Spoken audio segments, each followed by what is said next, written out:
Buenas tardes con todos. Gracias por, disculpen la demora, gracias por conectarse al conversatorio del día de hoy.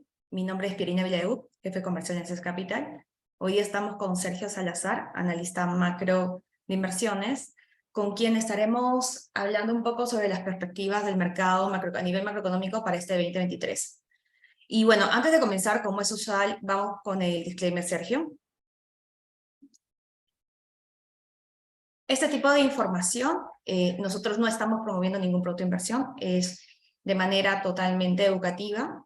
Siempre obviamente tienen que tener una persona a su lado para que puedan ver la recomendación a nivel de inversión. El inversionista siempre tiene que buscar asesoría externa. Este reporte y las cifras que vamos a presentar es únicamente una opinión de estudio financiero sobre los datos macroeconómicos realizados por los analistas aquí en CES Capital y no debe ser tomado como recomendación de inversión de ningún tipo, ¿no? Bueno, antes de comenzar con Sergio, gracias obviamente por acompañarnos hoy día.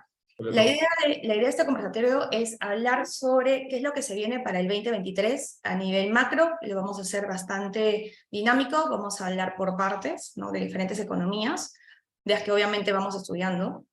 Pero antes de empezar con las perspectivas de este año, es importante saber por qué se hace este tipo de webinars o conversatorios, ¿no? Creo que lo han escuchado con muchos gestores y muchos analistas sobre lo que obviamente se trata de proyectar para el 2023, pero es muy importante justamente para la toma de decisión a nivel de inversionista como también a nivel de estrategia, ¿no? Y esa es la raíz del por qué se trata de proyectar un poco sobre cómo va a ir la economía, ¿no? Es parte obviamente de nuestro trabajo, para eso contamos con un equipo bastante grande y la idea justamente con Sergio es darles a conocer algunas cifras y tener una opinión un poco más general sobre lo que se viene para este 2023.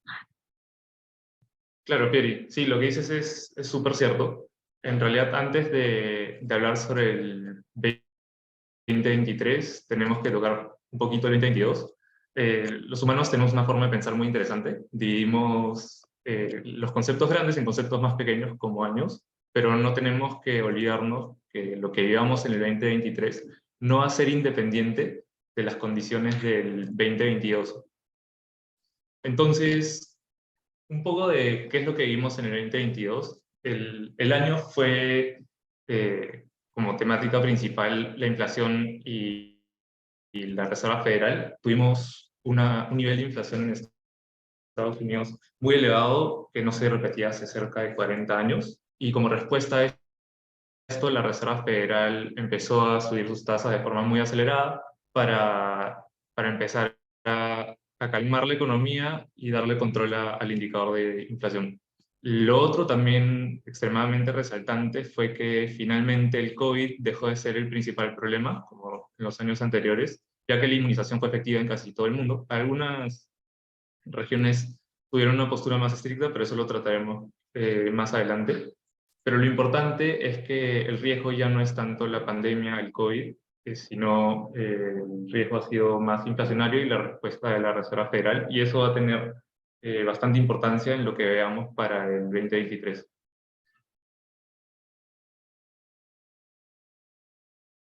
Perfecto, Sergio. De hecho, algo que has comentado y que creo que lo hemos venido hablando bastante, es justamente el tema de las temáticas, ¿no? Tenemos nosotros diferentes temáticas. Creo que en el 2020 la temática principal fue justamente el COVID. En el 2021 fue la lucha contra el COVID y el apoyo de los bancos centrales para obviamente no detener las economías. Y a raíz de ese vemos un 2022 con una temática de una inflación desmedida y la intervención nuevamente de los bancos centrales, ¿no?, que es lo que hemos visto en el año pasado. Sin embargo, siguiendo esta línea, ¿cuál crees tú que son las temáticas para este 2023? Bueno, sí, yo creo que una de las principales temáticas y algo importante para el año, como mencioné, va a ser el tema inflacionario.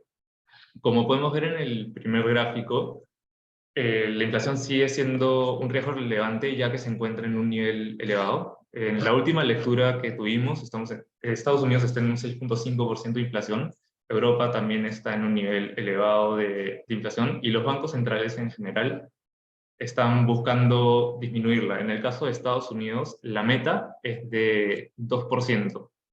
Entonces, los esfuerzos que hagan durante el año los bancos centrales para llevar la inflación cerca a su meta y consolidar el camino de un crecimiento a largo plazo saludable, va a ser importante para extrapolar cómo reaccionan y cómo se comporta la economía al final.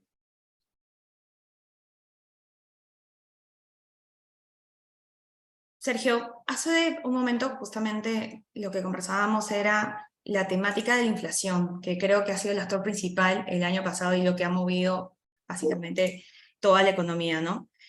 Creo que todos entendemos que la inflación es uno de los principales temas para este año, de todas maneras, pero para tener más claridad, y esto creo que es algo que es muy interesante, es saber cuáles son los componentes de la inflación, ¿no? Y creo que de ahí va a ser el primer camino como para entender por qué es que está subiendo o está bajando o se está alineando de alguna manera este siguiente año.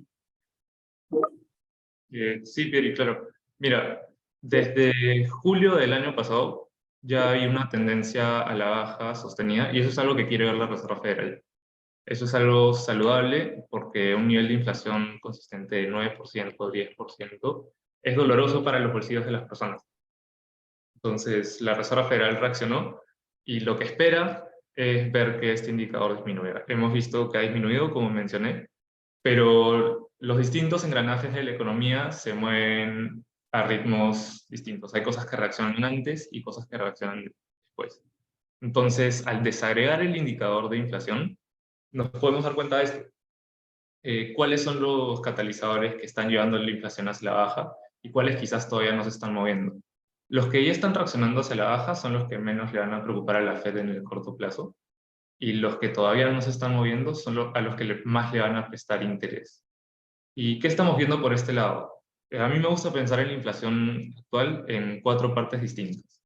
La primera son los componentes energéticos y de comida, que son los más variantes porque usualmente dependen fuertemente de precios de commodities. El precio de la gasolina, que es un gasto importante de cualquier persona que consume en general, va a depender bastante del precio del petróleo y definitivamente de una cadena de suministro que está relacionada, pero se mueve y fluctúa de esa forma. El año pasado tuvimos un spike en el precio del petróleo y la gasolina, y poco a poco se ha ido moderando. Este commodity y otros, como el maíz, han empezado a corregir y eso es positivo para esta parte de la inflación.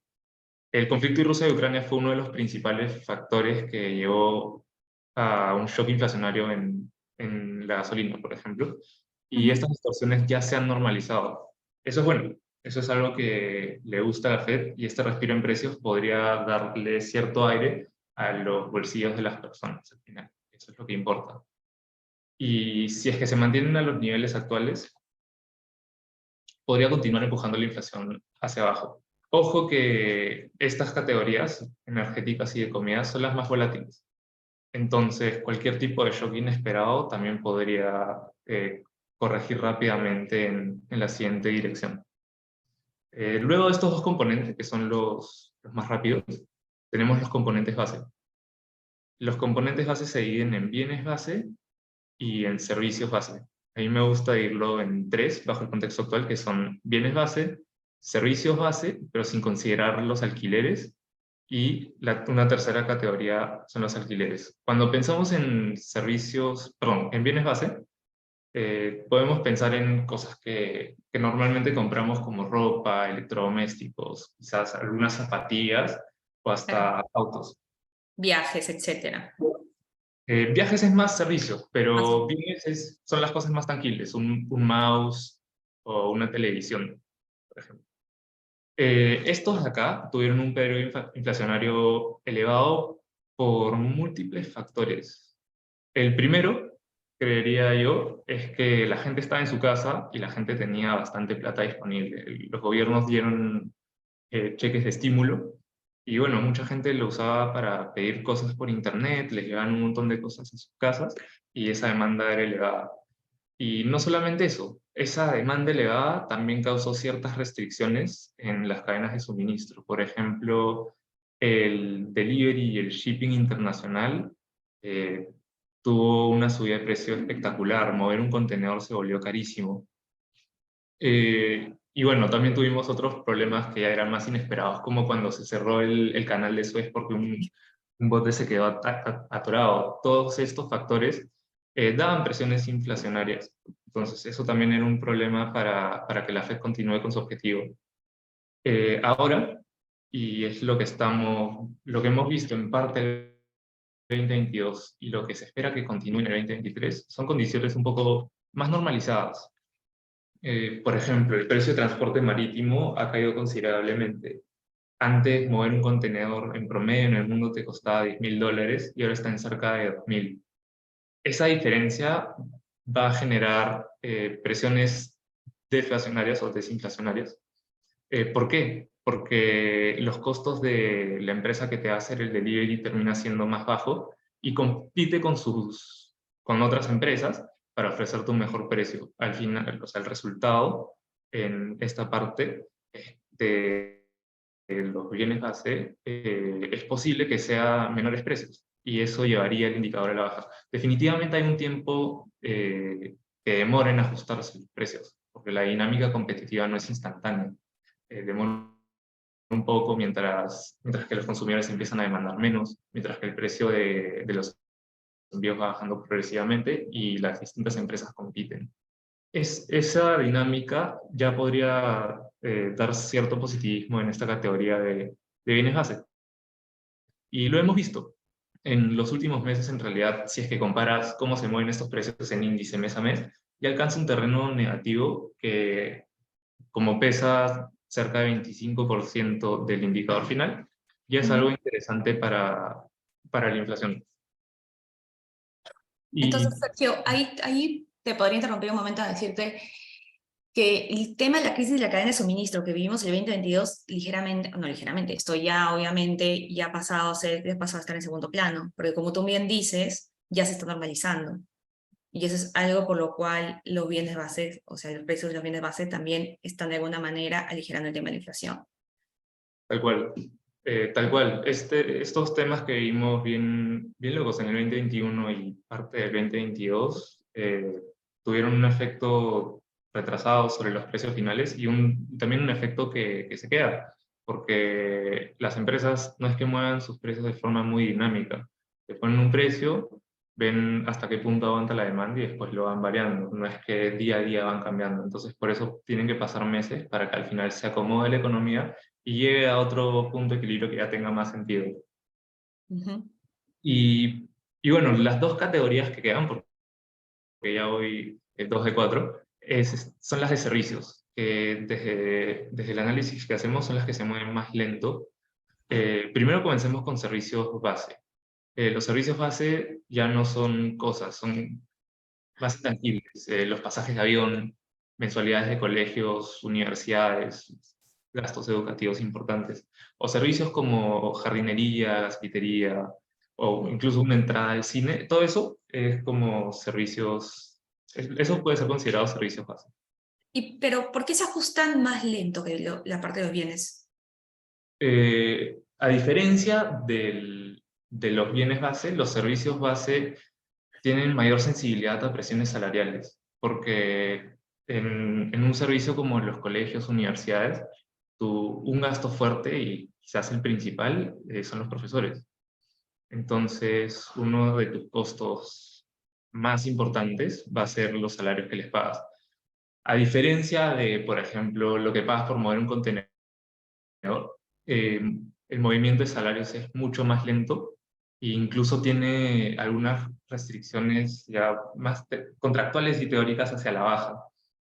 Entonces, mientras que los insumos de manufactura se mueven hacia la baja y estas empresas pueden corregir sus precios más rápido, ya hay mayor flexibilidad. En las empresas de servicios, los salarios no se mueven tanto o incluso se ajustan más lento porque hay contratos de por medio y muchas veces hay despidos de por medio.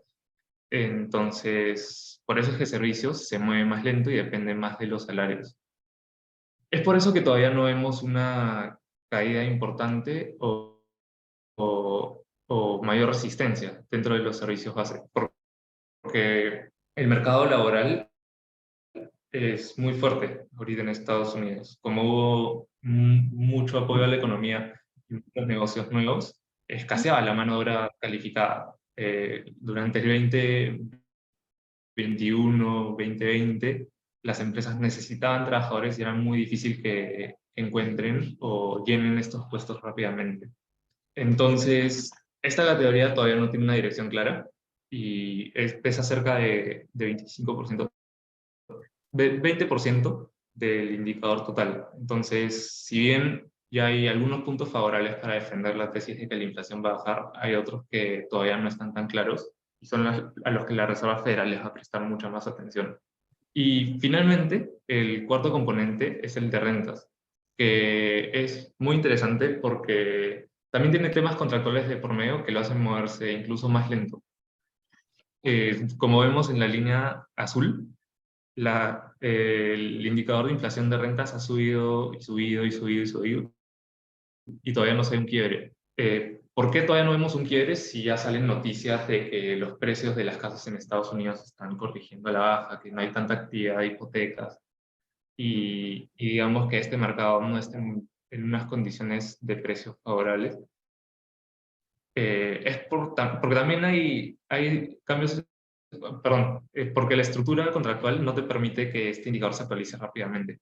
Por ejemplo, si hace 6 meses firmaste un contrato de alquiler por $1,000 y ponen el departamento del costado en alquiler por 800, tú no vas a empezar a pagar 800, tú ya firmaste tu contrato que probablemente dure 1 año, 2 años, depende de cómo lo hayas negociado.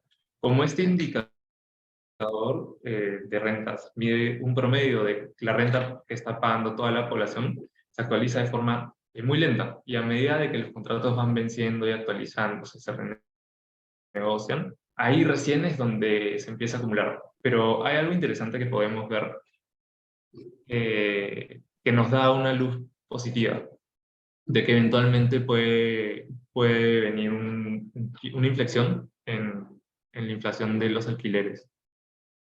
Cuando entras a las páginas de internet, una muy utilizada es Zillow, y ves los alquileres que se están ofreciendo por casas o departamentos disponibles en el momento, las rentas promedio ya están empezando a caer. Eso es Entonces, súper importante. sí, eso es importante porque ya nos da una idea de que aunque se mueva lento, durante el año se debería actualizar, recoger estas rentas más bajas dentro del promedio y al final dar una inflexión a ese componente inflacionario que es relevante. El peso que le ponen dentro del indicador es de 30%. O sea, eso significa que dentro del presupuesto promedio de un estadounidense, 30% se va en rentas, en alquileres. Entonces, a medida que esto vaya corrigiendo, también le podría dar un respiro al indicador de inflación y por eso es que es posible que durante los siguientes meses sigamos viendo que el indicador empieza a bajar, a bajar, a bajar, poco a poco. La bajada seguramente va a ser gradual a medida que se actualizan todos los indicadores y la Fed va a estar muy atenta a cómo se mueva eso. Claro, Sergio, o sea, ¿por qué obviamente preguntar el tema de los componentes de la inflación? Es porque, claro, tienes, como tú bien dices, ¿no? Tienes algunos componentes que aún están retrasados en la parte de actualización, ¿no? Y creo que eso es una parte importante del análisis, ¿no? Entonces, si nos vamos un poco a la parte fundamental para tener una tendencia, obviamente, de este gran tema para el 2023 que termina siendo la inflación, ¿no? Porque tenemos en Estados Unidos la inflación más fuerte de los últimos 40 años, que tú mismo lo has dicho. Entonces, claro, tenemos tres de los componentes que juegan a favor, ¿no? Entonces, podría especular un poco, decirlo que, claro, la inflación para este año sí podría ser de alguna manera mucho más medida, ¿no? O al menos lograr un objetivo, que es lo que se quiere la FED. Claro, yo me llevaría que lo más importante alrededor de la inflación y cómo estos retrasos se van ajustando en la economía y se reflejan, es que ya no es una inflación fuera de control. O sea, la Fed está haciendo su trabajo, ha subido tasas de forma muy acelerada y al hacer esto, al final está desacelerando la economía y ya se están moviendo los engranajes a favor de la Fed. definitivamente lo que teníamos en el 2022 es una inflación fuera de control, un discurso un poco más temeroso alrededor de ella, porque en cuándo vamos a alcanzar el pico, cuándo vamos a ver que empieza a desacelerar, ya se está desacelerando, Ujú, y eso es bueno, porque va a dejar de ser un riesgo extremadamente relevante como lo fue el año pasado. ujú. Incluso si es que eres creyente de la teoría monetaria, o sea, no solamente desde como lo hemos analizado, que es por Claro, claro. partes, por segmentos, si eres creyente de que la inflación es un fenómeno 100% monetario, también hay evidencia de que la inflación debería disminuir. Acá podemos ver el M2, que es una medida de masa monetaria, y bueno, podríamos interpretarlo como la cantidad de dinero que está disponible y circula en la economía. Hemos visto que ha disminuido durante los últimos meses. Esta serie está adelantada, entonces este indicador se mueve rápido, pero la inflación se ajusta lento. Entonces, mientras le hace el tracking, podríamos pensar que ya va a empezar a desacelerar también la inflación desde este punto de vista. Los monetaristas usualmente ven este indicador y lo ligan bastante a lo que está haciendo la Fed y cómo reacciona la inflación final. Súper interesante esa parte, ¿ah? O sea, o sea, como que en ambas tendencias tú ves obviamente una contracción y bueno, y obviamente un trabajo ahí justamente de la Fed. Y ahí quería llegar, ¿no? O sea, el 2022, como tú dices, es un año de turbulencia, donde tenías una inflación descontrolada, e inclusive en algún momento el objetivo de la Fed en tema de tasas de referencias no estaba totalmente clara, hasta que llegaron a, obviamente, ya la claridad que tenían para la política macroeconómica del 2023. Y ahí viene mi segunda pregunta es, ¿cuál tú crees que sea la meta de la Fed para este año? ¿O cuál crees que sean las posibles tendencias que va a tener? Claro, Piri. Bueno, no solo la Fed, los bancos centrales del mundo en general. Hay algunas excepciones, claro, pero la mayoría han decidido aumentar rápidamente sus tasas para frenar la inflación. La inflación fue el cuco 2022 y bueno, subieron las tasas para ponerla bajo control. Ya la tienen más o menos bajo control y a pesar que la tendencia ya es clara y existen algunos fundamentos para defender que podría continuar esta tendencia, el nivel inflacionario sigue muy elevado. Estamos hablando de que a la Fed le gusta dar la inflación en 2% y la tenemos en 6,5% en Estados Unidos. Ujú. Esto definitivamente implica que tienen que seguir calibrando la política monetaria para alcanzar el objetivo de 2%. Entonces, como va el discurso de la Fed, implica que quieren llegar a un nivel suficientemente restrictivo para poder asegurarse de que la inflación va a llegar a 2%. Quizás no vayan a esperar a ver que está en el 2% exacto, pero sí tienen que tener mayor seguridad. Porque lo importante de tener la inflación en 2% y no en 9% y no en rangos negativos es que teóricamente te da salvedad de que vas a crecer de forma saludable. La inflación en verdad corroe el presupuesto que tienen las personas, los ingresos se diluyen finalmente, y si los ingresos se diluyen, el crecimiento no llega a ser saludable. Pero puedes crecer a punta de inflación, Sí, pero claro. no es un crecimiento saludable. Y el Te juega en crecimiento contra, saludable. como lo hemos visto, ¿no? Te juega en contra. Pero ¿a qué te refieres con restrictivo? Porque es una palabra, no es que sea una palabra fuerte, pero creo que es una parte clave de cómo es que van a llevar la política para este año, ¿no? Sí, mira, lo que hace la Reserva Federal con las tasas y las otras herramientas que tiene es darle más gasolina a la economía o no. Es como pisar el acelerador. Cuando tienes las tasas bajas, Ujú. la Fed está apretando el acelerador y deja que la economía dé más vueltas. Eh, Luego tienes un nivel neutral, que es cuando la Fed empieza a subir un poco sus tasas, y si es que la sube más allá del nivel neutral, lo que está haciendo es apretar el freno, que es a lo que le llaman el nivel restrictivo. El nivel suficientemente restrictivo, que es el que están buscando, es un nivel que va a asegurar que la inflación caiga a 2% en promedio. Y pero ¿cómo se integran estos movimientos en las diferentes, en las tasas que tú me comentas? O sea, ¿cómo funcionan los mecanismos? Ya, hay distintos mecanismos mediante Ujú. el cual las medidas de política monetaria, o sea, las subidas de tasa, el quantitative easing y el tightening, llegan a tener un efecto en la economía. Los más importantes ahorita y los que debemos tener más en cuenta son el canal de riqueza y el canal de préstamos. Cuando la Fed baja tasas en el canal de préstamos, por ejemplo, lo que está haciendo es dar préstamos, o sea, poner un benchmark de préstamos baratos en la economía. Por efecto contagio, la tasa que pone la Fed termina contagiando las tasas de mercado. Entonces, si tienes préstamos baratos, abres la puerta y las posibilidades a más negocios. O sea, quizás un negocio que te iba a rentabilizar 5% no tenía sentido en un ambiente en el que las tasas estaban en 6% y eso es lo que ya vas a tener que pagar de intereses.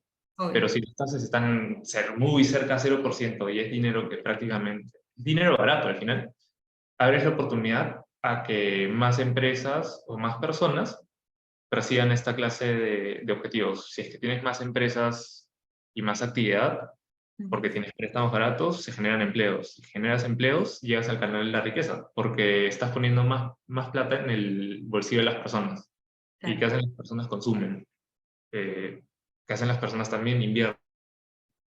Todo esto al final te termina moviendo la economía. Entonces, lo que vimos en el 2020, 2021 fueron condiciones acomodaticias.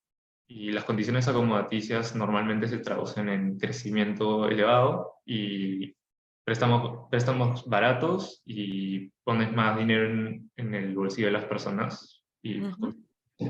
Eh, ¿Qué pasa cuando tienes el escenario completamente contrario? Porque esto lo tuvimos como respuesta a la pandemia. Nos enfrentábamos Algo desconocido. a algo desconocido, a un evento en el que todo el mundo se metió a su casa por seguridad y muchos negocios pararon, muchos negocios, sectores, industrias pararon abruptamente. Entonces la Fed empezó a promover este dinero barato y préstamos bastante asequibles para darle gasolina a la economía, pisar el acelerador. Esto también tuvo un efecto sobre la inflación, como ya comentamos. Bueno, mucha gente tenía dinero de más y empezaba a consumir más, y eso se genera inflación por temas de que la capacidad de la oferta no podía suplir la demanda. Claro. Entonces la respuesta a la inflación ha sido subir las tasas y de forma muy acelerada. Entonces, esta respuesta acelerada lo que te lleva es la inflación, perdón, la tasa de la Reserva Federal a un punto restrictivo, como mencioné. Claro. La Reserva Federal ha tenido las subidas de tasas más aceleradas en su historia, si no me equivoco, 75 básicos en 4 reuniones seguidas, que te han llevado la tasa de 0 a 4 y pico en mitad, bueno, un poco más de la mitad de un año. Un poco más exacto. Nunca antes visto, obviamente, ¿no? Si nos vamos a los 80s, es así, pero en los últimos 40 años, no. Entonces es algo nuevo para muchísimos. ¿Y qué hacen con esto? Son préstamos caros. Préstamos caros, como mencioné, es todo lo contrario a lo que mencioné hace un rato. Préstamos caros es dificultad para hacer negocios, que posiblemente va a llevar a que estas oportunidades que se abrieron en algún momento ya no estén abiertas y se tengan que recortar empleos o se tenga que recortar la cantidad de horas que se trabajan, y eso implica ingresos menores para las personas, menor consumo, menor inversión, y así es como se termina moviendo el motor de la economía. La Reserva Federal lo que quiere ver en realidad es una desaceleración económica. De esta forma combate la inflación. Entonces, ahorita están desacelerándola y probablemente continúen para llegar al nivel suficientemente restrictivo. Nosotros analizamos de cerca lo que dicen los miembros de la Reserva Federal para darnos una idea de hasta dónde la van a llevar, cuántas subidas quedan, qué van a hacer después de que las subidas paren. ¿Van a bajar, van a esperar, van a subir más quizás dependiendo de lo que vean? Entonces, nosotros estamos muy atentos a esto. Ahorita, lo que ha dicho el Banco Central es, bueno, tenemos las tasas en 4,5%, las tasas de referencia. Algunos banqueros ya lo consideran dentro del nivel restrictivo, otros no tanto. Eso es un debate constante entre los economistas de la Reserva Federal, que son expertos, y lo quieren llevar un poco más arriba. El nivel al que están apuntando ahorita es cercano a 5,25. Va por ahí. Entonces, si vemos este grafiquito acá, que te quiero mostrar, Es en la línea, nosotros estamos en la línea marrón. Estamos en la línea marrón. Estamos ahorita, enero 2023, en 4,5%. Han venido subiendo las tasas en ritmos muy acelerados, 75 básicos, 75 más, 75 más, 75 más, después ya te subo 50, ok, Sí. 50, ya están desacelerando. ¿Por qué desaceleran? Porque es periodo wait and see, y en ver cómo se desarrollan los indicadores económicos en un nivel de tasas elevado. Entonces van a ir más lento. Se espera que para la reunión de la próxima semana, y esto es de acuerdo a lo que dicen los miembros de la Claro. Fed públicamente, se espera que la subida sea de 25. En este escenario sería una desaceleración más en las subidas, entonces está Ujú. más cautos. ¿Por qué? Porque quieren ver cómo se desarrolla la economía. Quieren ver qué tanto es el impacto que están teniendo sobre la economía real.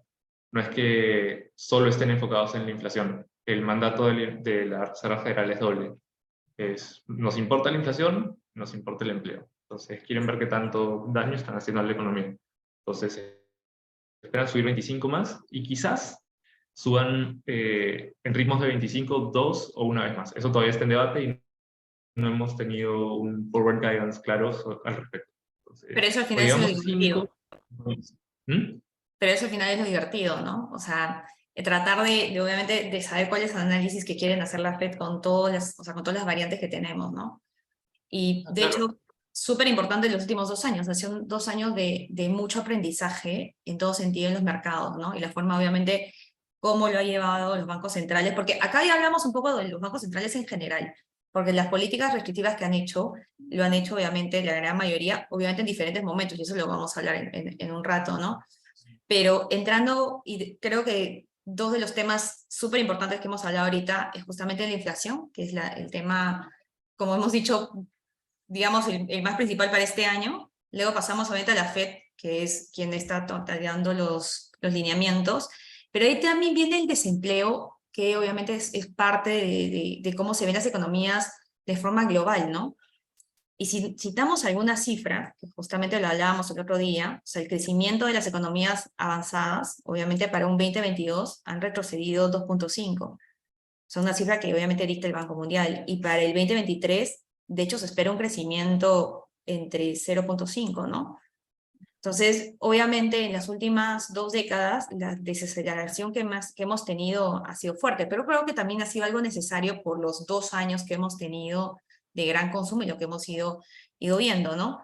Pero, ¿tú cómo crees que se ve, por ejemplo, para el 2023, pero ya a un tema más macro, Sergio? O sea, ya obviamente sacando de la cabeza el tema de la inflación, de la recesión, o sea, ¿cómo es que las economías van a poder verse para un 2023? Y obviamente podemos enfocarnos ahorita a Estados Unidos y luego conversaremos un poco de las demás, ¿no? claro. Entonces, sobre el crecimiento global, como conversamos, está extremadamente ligado a la política monetaria. Sí, Sí. lo que mencionas del 2022 es que se ha desacelerado el crecimiento, porque la Fed ha empezado a subir las tasas Ujú. y al final las economías se mueven en ciclos. Tienes ciclos económicos de bonanza, por ejemplo, 2021, 2022, y también tienes ciclos económicos en los que estás creciendo por debajo del potencial. Sí. Una idea de crecimiento potencial es 2% para economías desarrolladas. Si es que estás creciendo por encima de 2%, que es lo que pasó en 2020, 2021 y también en 2022, estás en la parte acomodaticia del ciclo, por así decirlo, la parte acelerada del ciclo, pero después vienen las partes desaceleradas, que es en las que creces por debajo de 2%, y es hacia donde nos está llevando los bancos centrales del mundo, porque no solo la Reserva Federal. Ujú. Entonces, para poder llegar a tener una conclusión sobre el crecimiento, es importante hablar de los retrasos, porque, como mencioné, en la inflación, en el crecimiento también hay retrasos. Normalmente la política monetaria tenía un retraso entre 12 y 18 meses, desde que subía sus tasas hasta que estas subidas tenían el impacto final en la economía. Ahora el retraso es mucho más corto. Ahora se estima que podría estar en cerca de 9 meses. Pero, ¿a qué se debe ese cambio? Porque ahora cambia entre un 18 a 9 meses. Bueno, a diferencia de hace bastantes décadas, el mundo está mucho más integrado, eh, tanto por temas de globalización como por temas de digitalización. Ahorita, estamos en un progreso tecnológico fuerte. Entonces, el mundo financiero y el mundo real está más interconectado.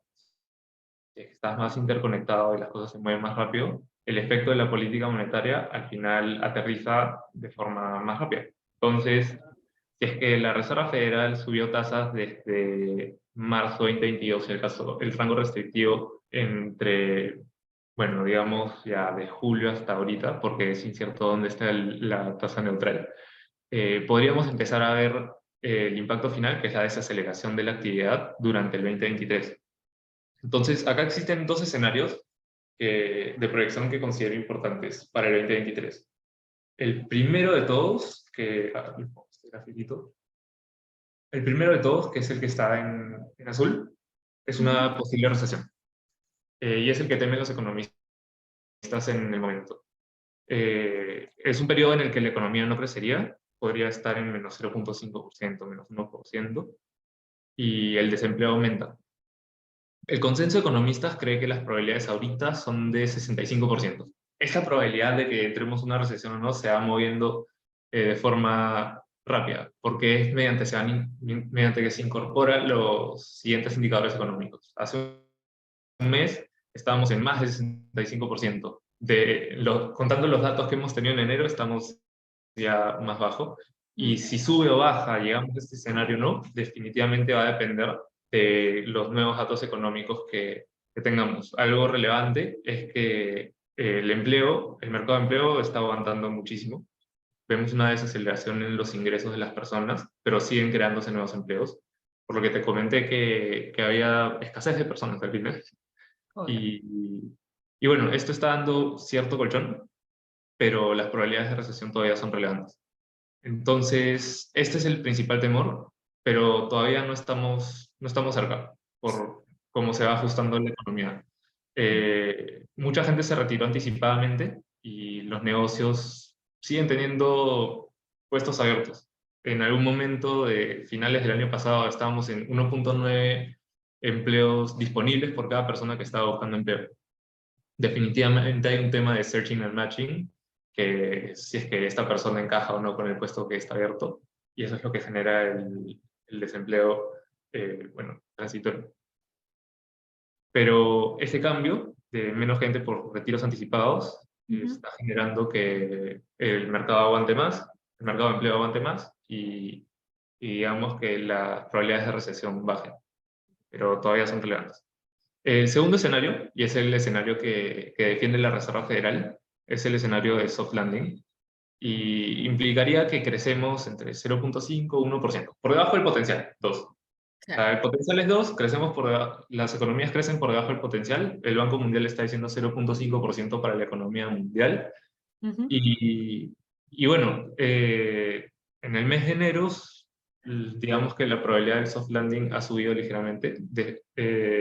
Todavía no hay que cantar victoria de forma anticipada. En el 2023 muchas cosas pueden cambiar. Algunas cosas pueden sorprender positivamente o de forma negativa. Pero yo creería que manejar estos dos escenarios es importante. O sea, los dos tienen probabilidades relevantes de suceder. Y bueno, durante los siguientes trimestres deberíamos seguir viendo el efecto de estar en un terreno contractivo, ¿no? O sea, las tasas están altas. Y mediante se vayan ajustando los nuevos puntos de equilibrio, los nuevos mercados y distintas industrias, vamos a ver finalmente cuál va a ser el escenario, si es un soft landing o es una recesión. Pero lo que sí es seguro para el 2023 es que el crecimiento se está desacelerando. O sea, las probabilidades de que repitamos un crecimiento como el del 2021, 2020 en este año es muy baja. O sea, la probabilidad es muy baja. Entonces, los escenarios más importantes, digamos, es crecimiento por debajo del potencial. Y justo esto es lo que nos muestran los PMIs.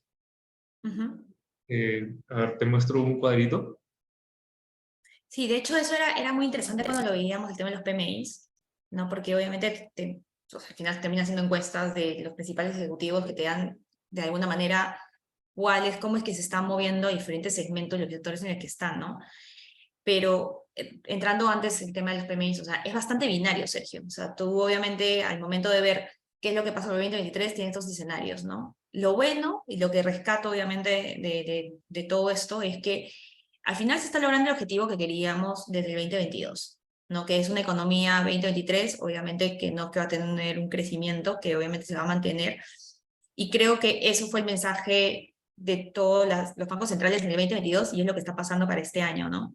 Y por eso, una de las, creo que de las variables que siempre ves tú son los PMIs, ¿no? Y cuál es la relevancia de ellos, obviamente, en el análisis. Pero lo interesante de los PMIs es que son forward looking, o sea, se suelen adelantar a, A los a- cambios, sí. no se adelantan a la economía, pero se adelantan hasta que te dan la cifra digamos, crecimiento del consumo o del crecimiento del trimestre, porque esas demoran mucho más en calcularse. Es que las encuestas se pueden hacer en cualquier momento, entonces es, en verdad, es una data muy, muy fresca, se podría decir. Es bien dinámica. Es bien Sí. dinámica y también es bien interesante cuál es la muestra que manejan, porque son personas que tienen puestos clave en Ujú, distintos sectores de la economía ujú, y, y quién más que la persona del puesto clave para saber cómo se comportan sus consumidores, sus proveedores y las distintas partes de la cadena de suministro. El número que te dice, el número que está acá, que es por encima o por debajo de 50, al final es una recopilación de muchas de estas personas en puestos clave. Y la lectura en verdad es también bastante fácil. Si está por encima de 50, te dice estamos en expansión. Si está por debajo de 50, te dice estamos en contracción. La magnitud importa porque es qué tanto nos estamos contrayendo, qué tanto nos estamos expandiendo, pero ya te da una dirección. Y lo que vemos para Estados Unidos, mercados desarrollados, es que estamos por debajo de 50. ujú. Entonces, también lo puedes ver en la data de crecimiento, pero esto te dice de forma adelantada que probablemente vamos a desacelerar el crecimiento que hemos tenido. Sí, eso es, o sea, de hecho es Y bastante interesante eso, ¿no? Ujú, lo chévere de los PMIs también es que, bueno, acá mostramos los agregados, que es compuestos, manufactura, servicios, pero ujú, también hay PMIs desagregados. Dentro de manufactura, cómo se comporta el empleo, cómo se comportan los precios, cómo se comportan las órdenes nuevas. Y en verdad lo que le está tirando para abajo son las nuevas órdenes, o sea, no están recibiendo mucha demanda nueva, pero lo que, digamos, está aguantando la caída es el empleo, porque las condiciones de empleo han mejorado para las empresas, están pudiendo conseguir a la gente que antes no conseguían. ujú. Entonces, al final, como casi todo en economía, tienes fuerzas que se mueven en direcciones contrarias y lo importante es cómo se balancean y hacer el equilibrio. Entonces, el mercado laboral sigue sólido, todavía no hay alguna certeza de que esté muy débil o no, pero lo que sí es cierto es que la demanda está más débil. Es súper interesante, Sergio. Y siguiendo un poco la línea de ese gráfico, mira, te das cuenta, obviamente, y ahí tú lo puedes ver que, obviamente, Estados Unidos, todo lo que es Europa, se edita, obviamente, que ha tenido un periodo contractivo, lo hemos visto, obviamente, todos estos meses, pero hay algo que, de hecho, sí me gustaría verlo contigo, porque el caso de China es totalmente diferente. Y eso es, creo que es importante resaltarlo, porque China de alguna manera funciona, digamos, al revés, ¿no? En un 2021 donde básicamente, posiblemente el mercado chino está relativamente frenado porque las políticas anti-COVID son súper extremas, ¿no? Y eso de hecho ha salpicado toda la economía a nivel global. Pero hoy, 2023, ya vemos digamos, políticas menos restrictivas, un gobierno mucho más pro, obviamente, con las empresas, y eso está, de hecho, ayudando justamente ese mercado, ¿no? Pero me parece interesante cómo es que se mueve a diferencia de lo que es Estados Unidos y Europa. Sí, como dices, en verdad la gran diferencia Sí. fue su approach al COVID. O sea, la Ujú, forma en la que enfocaron cómo combatir el COVID, pues, ¿sabes qué? Vamos a poner restricciones fuertes y en verdad habían un par de casos en la ciudad y mandaban a todos a su casa, no los dejaban salir.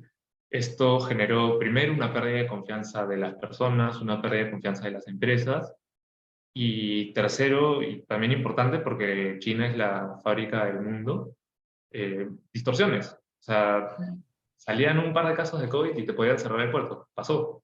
claro. Pasó que Y cerraron puertos. distorsionaba todo el mercado, ¿no? Claro. Y bueno, definitivamente eso no era bueno ni para la economía de China ni para la economía del mundo. Lo bueno es que ya han levantado esta postura. En verdad fue muy sorprendente cómo lo hicieron. Ujú. En diciembre decidieron empezar a levantar las restricciones de forma muy rápida. El cambio de discurso fue prácticamente voltear la página y ahora, ¿sabes qué? Ya no nos vamos a enfocar en que tenemos que controlar el COVID, nos vamos a enfocar en que la economía tiene que crecer. Porque China tiene objetivos de crecimiento muy estrictos y no los cumplieron el año pasado. Entonces quieren retomar estos objetivos de crecimiento elevado. Y el hecho de que hayan volteado las restricciones de forma tan rápida es positivo. Y no solo eso, también la forma en la que han llevado su política monetaria Claro. y política fiscal también es positiva para la economía. Acá tengo un tipo que te muestra lo que está haciendo China. O sea, las tasas de referencia en China durante el 2021-2022 eran acomodaticias. Lo que no dejaba a la economía crecer eran las distorsiones que generaba el COVID y su postura ante el COVID. Claro, la dejó Eh, en pausa, literal.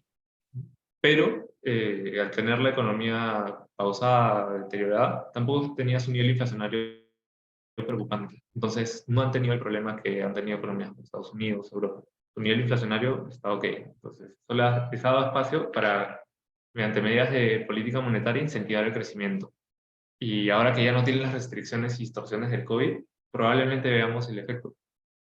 Y bueno, es muy curioso cómo, ni bien levantan las medidas de restricciones del COVID, los economistas reaccionan en una y corrigen las expectativas del crecimiento para el 2023. Ahí vemos cómo hay, en la flecha naranjita te dice, escucha, levantaron las restricciones, ya vamos a crecer más. Y en realidad eso es lo que se espera para China, que recupere su ritmo de crecimiento durante el año, tanto porque ya no tienen estas restricciones, porque la política es favorable. Y algo interesante es que la regulación alrededor de las empresas tecnológicas, que es un tema sensible en China, también está teniendo un tono bueno, porque al final son un motor de crecimiento para la economía del país y es probable que el gobierno lo vaya a querer utilizar y vaya a ser un elemento clave para la recuperación. Entonces, importante en China, primero, o sea, el primer reto que ya tuvieron y que ya pasaron, aparentemente, es la primera ola de contagio. O sea, el COVID, un tema en el cuarto trimestre del último año. Se cree que ya pasó el pico y periodo muy volátil y que, bueno, generó distorsiones, pero ya pasó. El siguiente reto es recuperar la confianza tanto de los consumidores como de las empresas. En realidad, ahorita en China, pues justo ayer estaba revisando fotos de cómo andaba la economía y veías los centros comerciales llenos, con colas. Parece que se está recuperando poco a poco y eso da cierto alivio alrededor de la economía de ese país, que podría moverse en dirección contraria que las demás al final. Claro, sí, obvio. O sea, cuando conversábamos obviamente sobre el crecimiento que podría tener, o sea, el mercado chino en el 2023, sí, o sea, de hecho la parte de la regulación que pegó tanto en el 2022, ¿no? O sea, el golpe de la parte de regulación de las compañías es algo que obviamente no le jugó a favor a ninguna empresa, ¿no? Pero a ver, Sergio, o sea, hemos conversado de Estados Unidos, un poco obviamente del crecimiento, bueno, no el crecimiento que va a tener para el 2023, hemos hablado un poco, también hemos hablado de China, la perspectiva que se tiene, pero hay un actor que también sigue siendo principal, que es la parte de Europa, ¿no? Y que de hecho lo hemos estudiado justamente porque se está comportando de alguna manera similar al tema de la política restrictiva que tiene el Banco Central en Estados Unidos con el Banco Central Europeo, pero sí hay un tema que es bastante sonado y que lo hemos visto en el 2022, que es el conflicto entre Rusia y Ucrania, ¿no? Y es algo que a Europa obviamente sí, de alguna manera le ha pegado mucho más que a otras economías de forma global, ¿no? ¿Qué es lo que tú ves para Europa, por ejemplo? Bueno, en términos generales, Ujú. como está enfocada la política monetaria ahorita en Europa, debería tener una dirección similar a la de Estados Unidos, es decir, una desaceleración económica. Digamos que la arista extra que tiene Europa es la sensibilidad al conflicto que dices, de Rusia y Ucrania, que todavía no para, y principalmente porque Europa era muy dependiente de la energía, de los commodities energéticos que producía Rusia, gas natural, 100%. Ujú. Eh, Entonces se temía que entre en una recesión acelerada en este invierno, o sea, desde diciembre hasta ahora, Ujú. por la debilidad en el suministro de energía. Por suerte, pudieron llegar a un nivel de inventario saludable. Las cadenas de suministro se normalizaron. En verdad, se dice que hasta siguieron comprando commodities energéticos de Rusia, pero a través de intermediarios. Por ejemplo, Rusia le vendía el gas natural a China, China lo subía a un buque y se lo mandaba a Europa. Entonces, de esa forma, llegaron a poder cumplir con sus inventarios. Y también han tenido suerte, porque el clima ha sido más cálido de lo esperado. Y si bien todavía no están fuera de riesgo, ya hay un poco más de calma al respecto, menos preocupación de que se atille este evento de riesgo importante. Entonces, en los últimos meses la confianza se ha recuperado un poco y el consumo, pero sigue teniendo esta tendencia general como Estados Unidos de posiblemente desacelerar el crecimiento. Eh, Cabe resaltar que el conflicto entre Rusia y Ucrania sigue siendo un riesgo latente y Claro. podría darle dirección, porque puede empeorar, bueno, y ahí el análisis ya es un poco, escapa el expertise porque no soy experto geopolítico, pero nos gusta adentrarnos en eso y te podría decir que sigue latente y si es que se prende algo más sería la primera reacción, la primera región en reaccionar. Ujú. Entonces tú podrías obviamente concluir que o sea, al final va a tener de alguna manera el mismo enfoque que Estados Unidos, obviamente es algo indicando el tema de Rusia-Ucrania, que como tú bien dices es algo que es totalmente inexplicable, o sea, no inexplicable, pero no es que lo puedes predecir de alguna forma, ¿no? Claro, es extremadamente difícil de predecir, incluso creería que o sea, depende mucho de personas clave. Sí, bueno. Entonces, es bien complicado. Pero sí, o sea, la desaceleración económica para combatir la inflación, que es algo también importante en Europa, Ujú. digamos que es uno de los riesgos que se pueden limpiar importantes en el año. Igual atentos ahí en cómo van las dinámicas de crecimiento y si es que se recupera la confianza empresarial y de consumo o no.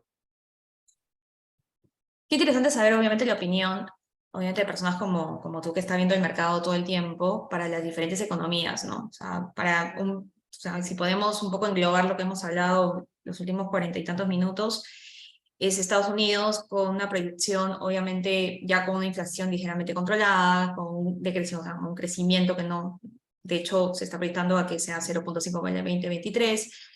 Obviamente Europa con una tendencia de alguna manera similar, un poco más restrictivo, y bueno, China que de hecho está apoyando bastante, ¿no? Pero siempre, y como lo hemos hablado, todo es en base obviamente de ciclos económicos, ¿no? Y algo que la última vez conversábamos tú y yo era, siempre hay oportunidades entre los diferentes ciclos.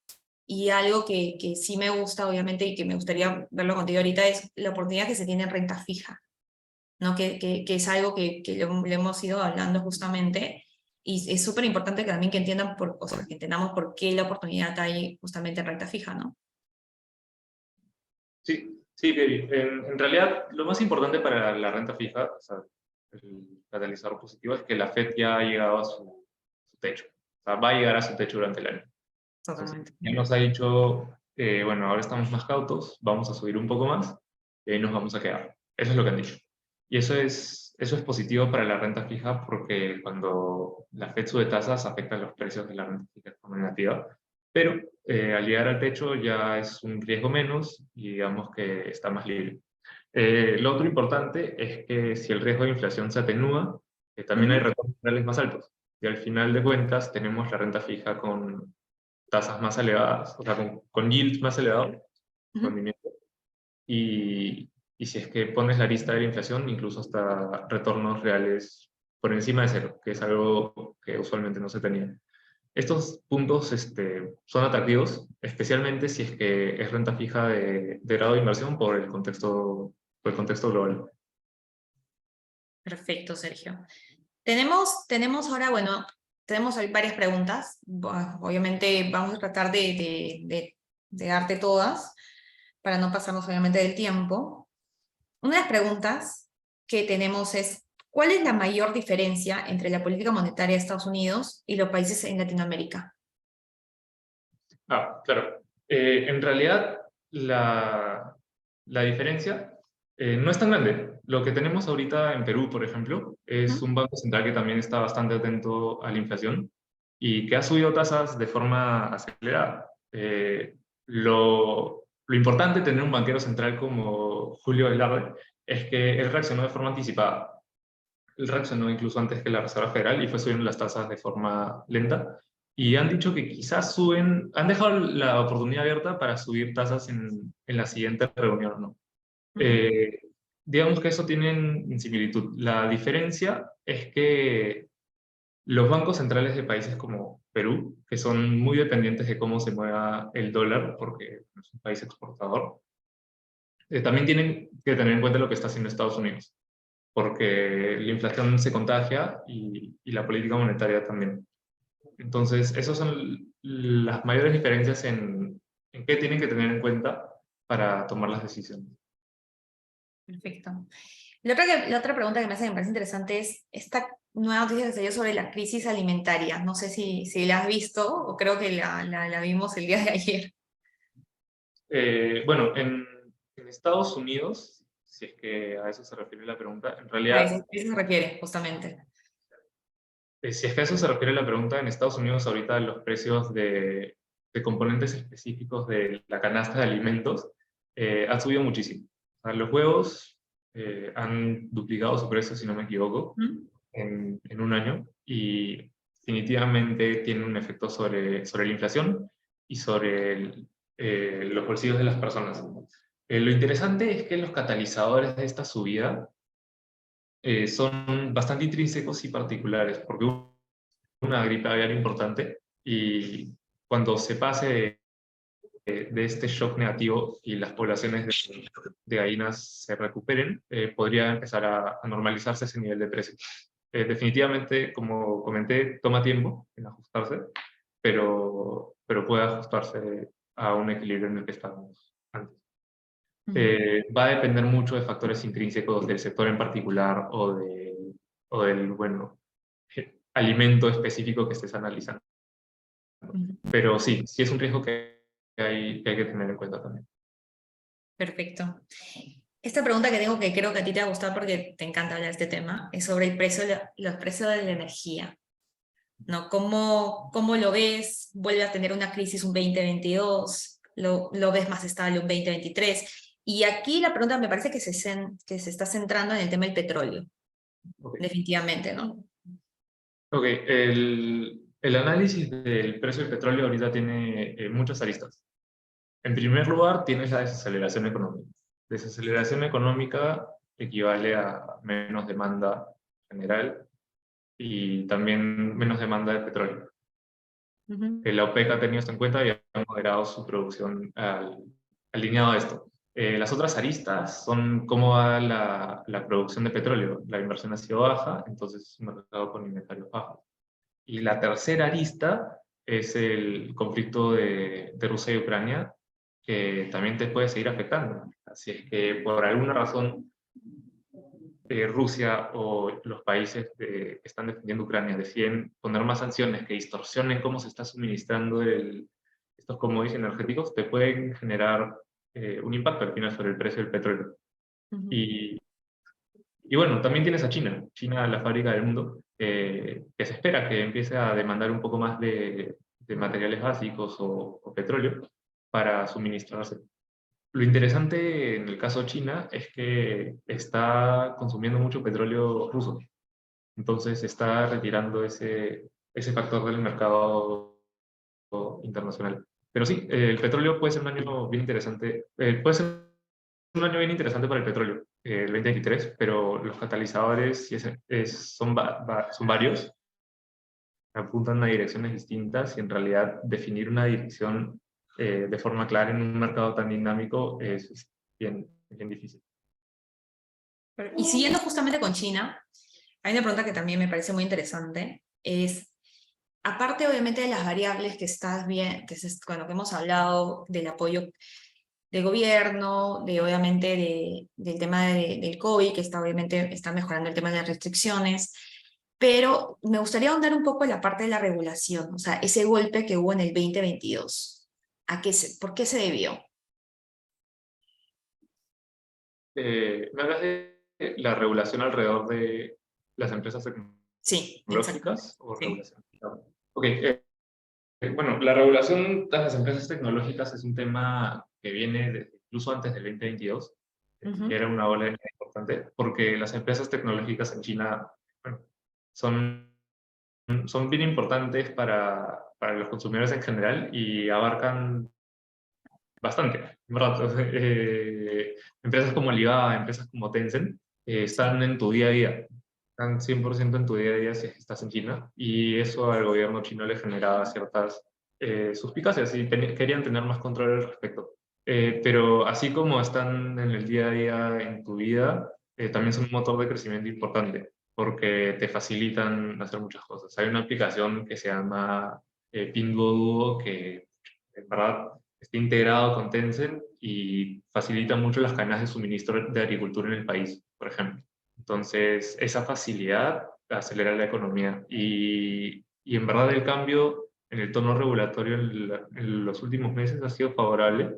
Ya está dando, el gobierno está dando un poco más de facilidades a las empresas tecnológicas porque, como mencioné, es un motor importante. Entonces, el cambio ha sido positivo por el momento y bueno, podría ser bueno para estas empresas.